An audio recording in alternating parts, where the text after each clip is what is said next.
की कमी होती है, लक्ष्मी की कमी होती है, प्रतिष्ठा की कमी होती है, धन की कमी होती है, उसके लिए सोमवार के दिन भगवान शंकर को अगर जल चढ़ाया जाता है तो हमारे घर में शीतलता का अनुभव होता है।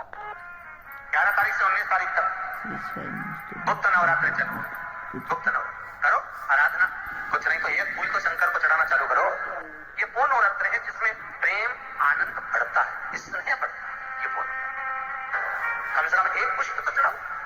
जिसको लगता है कि मेरे परिवार में कोई दूसरा व्यक्ति हस्तक्षेप कर रहा है या मेरा पति किसी पर नारी के साथ में रह रहा है या नारी किसी पर पुरुष के साथ में रह रही है, एक कार्य और है हमारा, कोई फैक्ट्री, कोई दुकान, कोई व्यापार, कोई व्यवसाय या कोई ऐसी जगह जहां आपको फल ही नहीं रही है, आप बड़े दुखी हो गए यहाँ आए जब से या इस मकान में रह रहे हो तब से, तो एक कटोरे में उस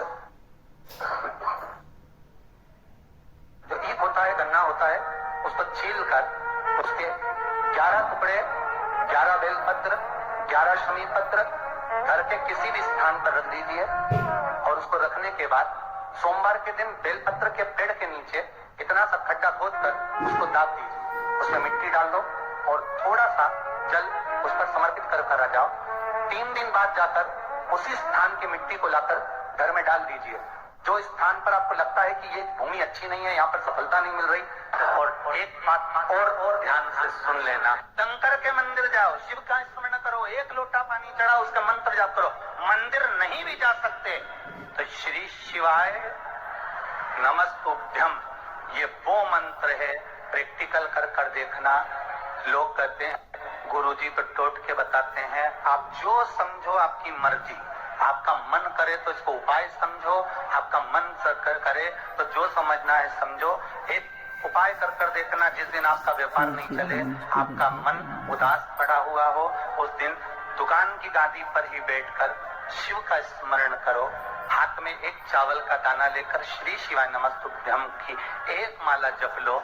व्यापार भी चलेगा कि नहीं चलेगा वो खुद बता देगा और आपके मन को शांति मिलेगी कि नहीं मिलेगी, परंतु करना रास्ती एकदम जल्दी मत करना। श्री शिव नमस्तुभ्यम। जिसको कैंसर जैसी बीमारी हो, लीवर किडनी की बीमारी हो, डायलिसिस चल रहा हो या बीपी ज्यादा ऊंचा नीचा हो रहा हो, तो रविवार के दिन जब सूर्य नारायण भगवान को अर्घ दो, रविवार के दिन जब सूर्य नारायण भगवान को अर्घ दो, और रविवार के दिन जब सूर्य नारायण भगवान को अर्घ दोगे तो उसी तांबे के लोटे को धोना मत, रख देना, और उसी तांबे के लोटे को रविवार को सूर्य को अर्घ देकर वही तांबे के लोटे में फिर पानी भर लेना, और सोमवार के दिन उसी तांबे के लोटे से शंकर जी को जाकर जल चढ़ा देना और उस पानी को लाकर थोड़ा सा आचमन कर लेना। बीपी और शुगर लेवल में आना प्रारंभ हो जाएगा। 2-4 हफ्ते कर देखो।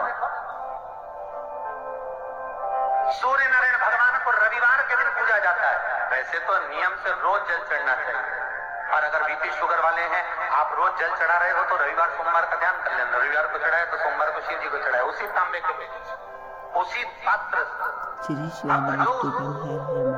अभी तो लोगों को यही नहीं मालूम था कि सूर्य नारायण भगवान को जल चढ़ाते हैं तो जल का जो पानी निकलता है, सूर्य की किरण पड़ती है तो शरीर के रोग ठीक कर देती है। अब लोगों को जरा पानी चढ़ाना चालू तो करने दो, हॉस्पिटल में कोई बीपी और शुगर वाला नहीं जाएगा, सब तब घर में ठीक हो जाएगा। करो तो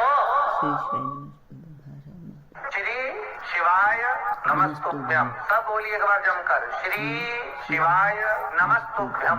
प्रैक्टिकल जरूर करना, कहीं सियोर वाला महाराज झूठ तो नहीं बोल रहा, शास्त्रों की बातें हमारे जीवन में हमें सुख प्रदान करे। कार्य सिद्ध नहीं हो रहा है, कोई कार्य अटक गया है, मिलन नहीं हो रहा है, कोई अदालत तक में बात पहुंच गई है और मालूम पड़े संबंध टूटने वाला है, लग रहा है कि ये ससुराल वाले नहीं रख रहे, या लग रहा है कि ये संबंध हमारा खराब होने वाला है, उस व्यक्ति को ये व्रत 9 दिन के धारण कर देना चाहिए। जो माता जानकी जी ने बालीवुड बाबा से पूछ कर करा था, जो मंदिर में जाइए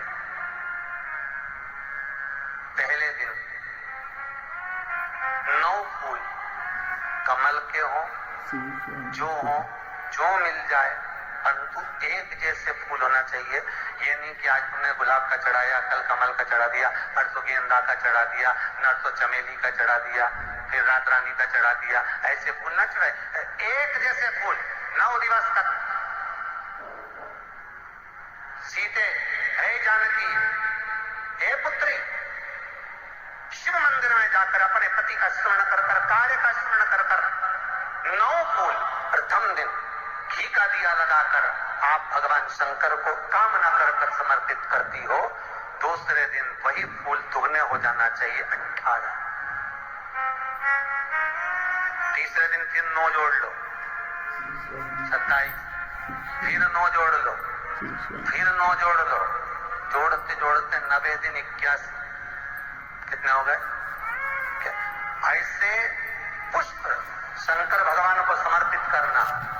10वां दिन होगा, पुत्री शिव कृपा करेंगे और तुम्हें अपने पति का दर्शन जरूर होगा। कर सकती हो?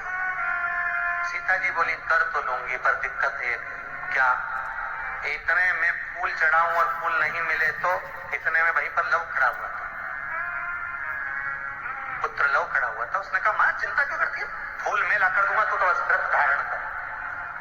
यही गुप्त नवरात्रि का व्रत, इसी का व्रत मां जानकी ने करना प्रारंभ करा। और पुष्प लाने के लिए जब जाता, पहले 9 फूल तो आश्रम में मिल गए, दूसरे 27 फूल, 18 फूल भी आश्रम में मिल गए। धीरे धीरे धीरे धीरे जब 5 दिन हो गए, पुष्प की संख्या कम पड़ने लगी, तो लव को मालूम पड़ा कि मेरी माता को पूजन करने में दिक्कत हो रही है, पुष्प नहीं मिल रहा है। चिंता मत कर मां, अब तो कहीं से भी ला कर दूंगा तो दूंगा। और गया लव, गया।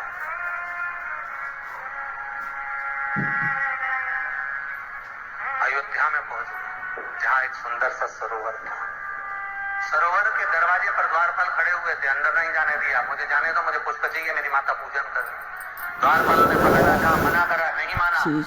लव इनको पटक कर तुरंत वर्तंतु महर्षि ने शंकर की आराधना कर कर शिव जी से हाथ जोड़कर प्रार्थना करी, बाबा प्रकट हो। देवादित्य महादेव प्रकट होकर कहते हैं वर्तंतु मांगो तुम्हें क्या चाहिए। वर्तंतु कहते हैं बाबा शरदीय नवरात्रि पूर्ण होने पर जो विजयदशमी आए, उस दशमी के दिन जो एक शमी का पत्र भूलवश भी महादेव को समर्पित कर दे, उसकी जिंदगी में कभी संपदा की कमी ना आए। एक शमी का पत्र, एक शमी का पत्ता 14 करोड़ सोने की मुद्रा से प्रबल हो जाता है। 11 तारीख से 19 तारीख तक गुप्त नवरात्रि चालू होगी। गुप्त नवरात्रि करो, आराधना, कुछ नहीं तो एक फूल तो शंकर को चढ़ाना चालू करो, कम से कम एक पुष्प तो चढ़ाओ। जिसको लगता है कि मेरे परिवार में जाएंगे और जीव आपका हो, ये वो नवरात्र है जिसमें प्रेम आनंद बढ़ता है, स्नेह बढ़ता है। ये वो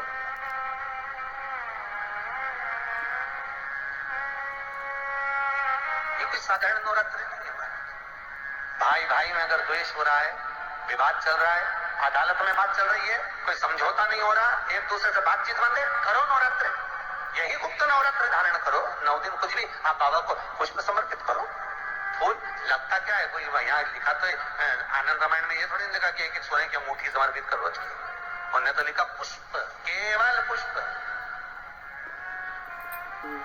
केवल पुष्प, इससे ज्यादा कुछ भगवान को कोई कामना है आपकी नहीं हो रही, लग जाओ 11 तारीख से। 11 तारीख बाबा को रिझाओ, उसको मनाने का प्रयास प्रकट।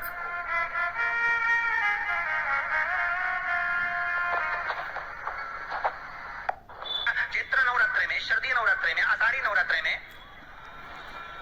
आदिकालिक पौष नवरात्रि में हम शंकर की, हम जगतजननी जगदम्बा की जब स्थापना करते हैं, या हम नूतन घर का प्रवेश करते हैं, या गणेश जी की स्थापना करते हैं, या कोई दुकानों को प्रवेश करते हैं, या कोई शुभ कार्य करने के लिए अग्रण्य होते हैं, तो हम कलश की स्थापना क्यों करते हैं? आज शिव महापुराण में शुरुआत में अपन शिव और पार्वती की यही संवाद को लेकर चले। आखिर कलश में ऐसा क्या है? कलश के अंदर आखिर ऐसा क्या विराजमान है कि 33 कोटि देवता उस कलश के अंदर आकर बैठ जाते हैं? हमारा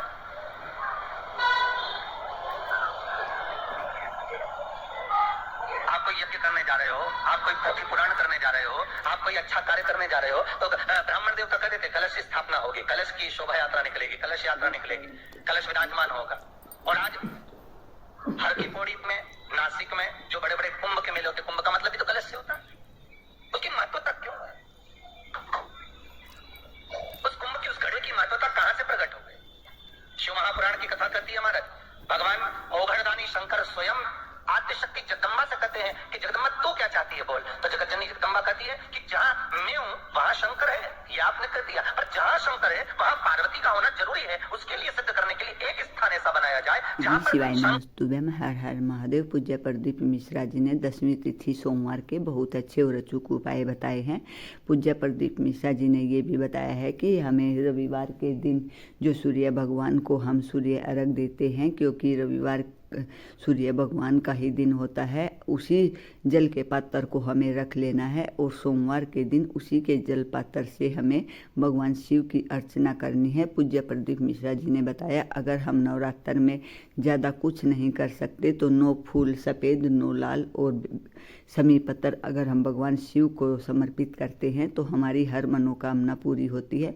पूज्य प्रदीप मिश्रा जी ने सीता माता के बारे में भी बताया कि किस तरह से लवकुश माता सीता के लिए फूल लेकर आए थे। पूज्य प्रदीप मिश्रा जी ने कथा में बहुत ही विस्तार से सब उपाय बताए हैं। अगर आप भी चाहते हैं कि आपकी कोई मनोकामना अधूरी है और वो पूरी हो जाए तो आप भी ये उपाय करके अपनी मनोकामना पूरी कर सकते हैं। उससे पहले मेरे चैनल को लाइक, कमेंट और शेयर ज़रूर करिएगा। मेरा चैनल है धार्मिक वीडियो। अगर आप मेरे चैनल को फॉलो करते हैं तो आपको हर रोज़ नई कथा, नए उपाय सुनने को मिलेंगे पूज्य प्रदीप मिश्रा जी के। श्री शिवाय नमस्तुभ्यम। हर हर महादेव। भगवान आप सभी की मनोकामना पूरी करे। इसी मनोकामना के साथ श्री शिवाय नमस्तुभ्यम।